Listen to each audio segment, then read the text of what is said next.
Hello AOS fans, Robin here, back once more with another little overview for you of one of the new warbands. Following on from my previous video about the Guardians, I'm now looking at Thundrik's Profiteers. As I said, Pete and I have been a little slow at the blocks on these guys, but I just thought I'd run through some of the cards that I've caught my eye. I haven't played either warband yet. I'm just running through some of the cards that have caught my eye and a few kind of random thoughts about them based on little more than my own navel gazing. So do let me know what you think, whether you agree or disagree, or I think my navel has probably got far too much lint in it. There's an image for you. And just let me know how you're enjoying them. I know people have been playing them, people have been winning glass with them.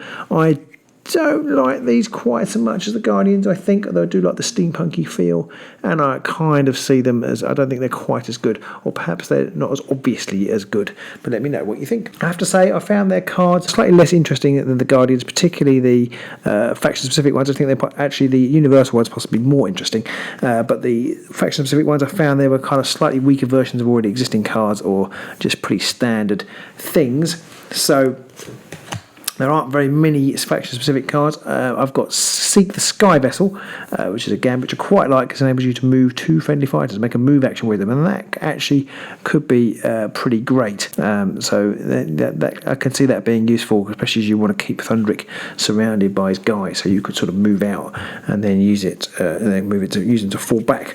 I quite like Seek the SKYVESSEL, or Etheric Augmentation. I put here in it because it's a card I think it exists in every single deck, but I do like the flavour text, which is just boom. I'd rather touch with that, and the picture's pretty great too.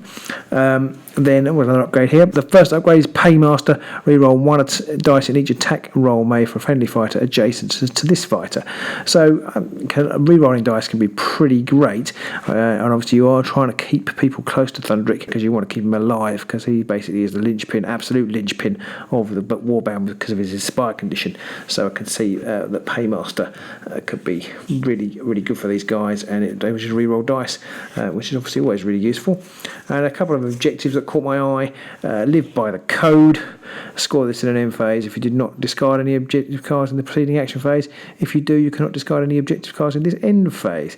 Well, I can see you might get a bit stuck if you have one you did desperately want to get rid of, but actually that's scoreable. I don't very often discard objective cards, and if you score the other two and you don't need to, or you don't want to discard one of them, then live by the code is scoreable. I quite like that. So again, it's a slightly different flavour of card, which I quite like. Focus Fire, score this immediately if three different friendly fighters make an attack action with a range of 3 or more targeting the same fighter in this phase. Again, they've got small attritional damage, and so I can really see this being scoreable, especially if you combined it with something like Keep Chopping, or Keep Shooting, I suppose it should be. But Focus Fire, they go quite well together with that, and that is actually score immediately as well. So as soon as the third different friendly fighter makes an attack action, so I can see that Focus Fire is a definite card that I might take. Headshot, score this immediately if a friendly fighter scores a critical hit with attack action of 3 or more. The Focus Fire and Headshot are almost sort of married up together. Surely in one of those 3 attacks you're going to get a crit, unless you're Pete, in which case you won't get any. And then moving on to the universals, we've got Reinforced Armour, which I think is just mean in a game with people with only 1 damage. Reinforced Armour could be really useful against Thundrik himself or the Fast Riders. So that's why I've chosen Reinforced Armour. I think it's been picked up by a few as one of the better cards in the box. Paradox Armour, I love the picture of the Paradox Armour. If you look at it for too long, your kind of head starts to go a little bit, but that's just really cool. And I don't know whether the card's any good, I just picked it with the picture. Earthing Stone, if this fighter is standing on an objective token in a player's territory, no fighters in that territory are considered to be holding objectives. Ouch! Yeah, that's pretty nasty. It could be really good at the end of the game if you can get him on an objective. You're playing a key deck. I mean, that absolutely scuppers key decks at the end of the game, doesn't it? And that is that is tough. I think the objective game is taking a bit of a kicking in this final roll of cards. There's at least one more destroy a objective card, and this one again, it doesn't destroy them, but it makes them as though they don't exist, which is Earthing Stone. Whether it will make it into the meta, I mean, it's becoming so hard to play Objective Go, maybe everybody will stop, and then you won't need Earthing Stone. And then trading up, I'm going to rather like this card, and whether it would make it into the cut, I don't know. Choose a friendly fighter with at least one upgrade, discard one upgrade from that fighter and apply another upgrade to the fighter from your hand. Could be really good if you get a card later in the game that you want to put on them, which does sometimes happen. Then there'd be a way of getting that out if you didn't have the glory. That said, later in the game you've normally got glory, so probably you'd never take it. Sphere of AQSHY, I don't know if that's how it's pronounced. Sphere of AQSHY. There's a Gambit spell, and I think a couple of people have identified this as being like a must-have card. There's a few must-have cards in here. If you're using spells, if you're Stormsire, Curse Breakers, then you're going to have this 1 damage for within 4 hexes. Ouchie, ouchie, ouchie. Shifting Reflection, I think, was one that they spoiled in the announcements. Choose a friendly fighter with an enemy fighter that are both holding an objective, switch those fighters' positions. It's just a really fun card.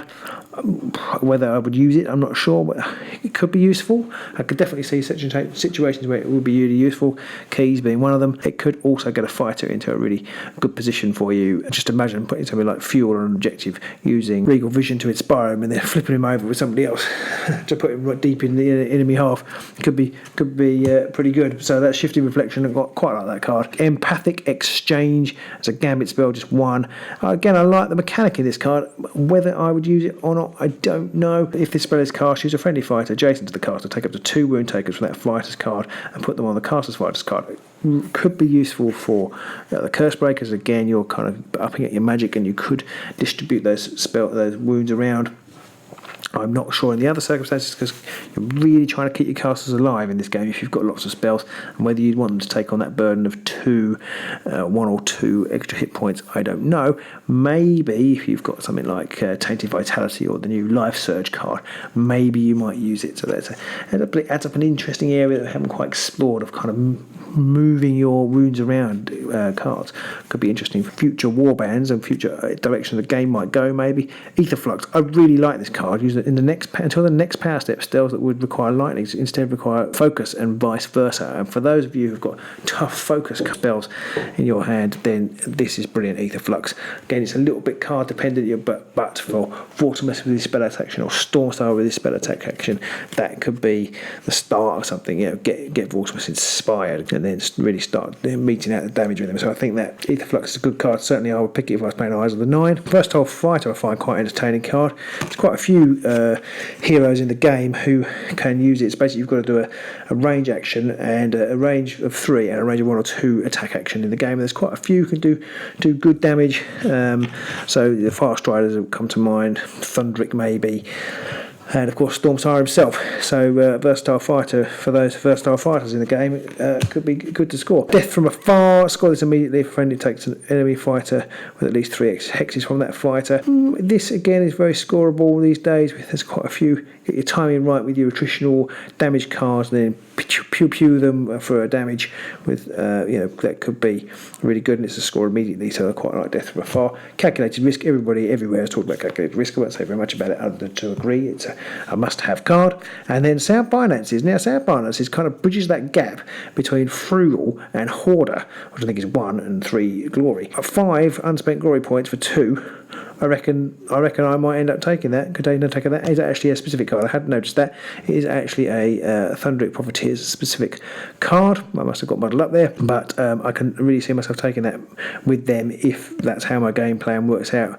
If it does tend to work out that I do end up with unspent glory with them, then I think I could see myself taking Sound Finances, though of course it's not great if it comes out first turn. So that are the interesting cards from Thundrik's Profiteers. As we haven't played them yet, I know, as I said in my Guardians video, we are been a bit busy. We've been getting ready for Blackstone Fortress, which we've now recorded, so our next recording will be a Guardians versus Profiteers game. So until that time, then we'll see you soon.